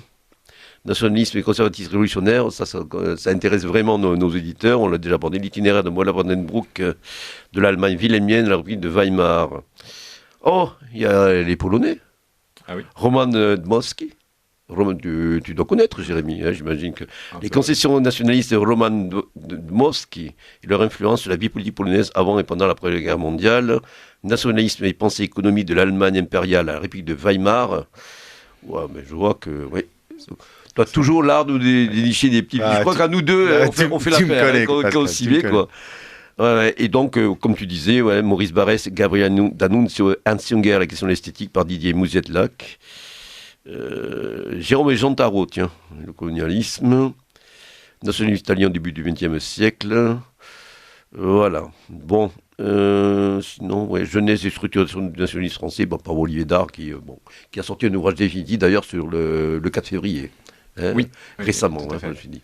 Alors, il nous reste 1 minute. Le mot de la fin, ou quelques mots de la fin. Je dirais qu'il faut lire Maurice Barrès comme étant un éducateur pour nous qui sommes perdus, qui sommes à la recherche de certains principes de vie.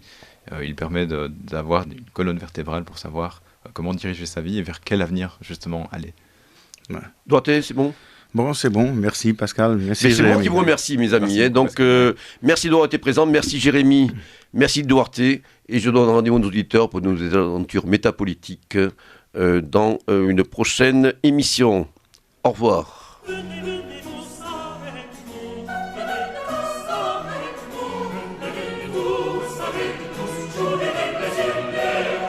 Vous venez d'entendre le Libre Journal de Pascal Lassalle, émission préenregistrée le 7 avril 2024, diffusée sur Radio Courtoisie samedi 20 avril, de midi à 13h30 et réalisée par Jocelyn.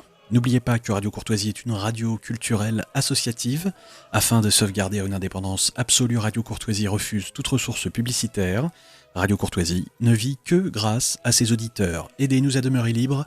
Rendez-vous sur soutenir.rc.fr et accédez à l'ensemble de nos archives à partir de 5 € par an. Si vous le désirez, nous pouvons vous faire parvenir un enregistrement de ce libre journal. Commandez le CD-ROM pour le prix franc de port de 9 € ou 6 € seulement si vous êtes adhérent de notre association. Je vous rappelle notre adresse, Radio Courtoisie 61 Boulevard Murat, 75 016, Paris.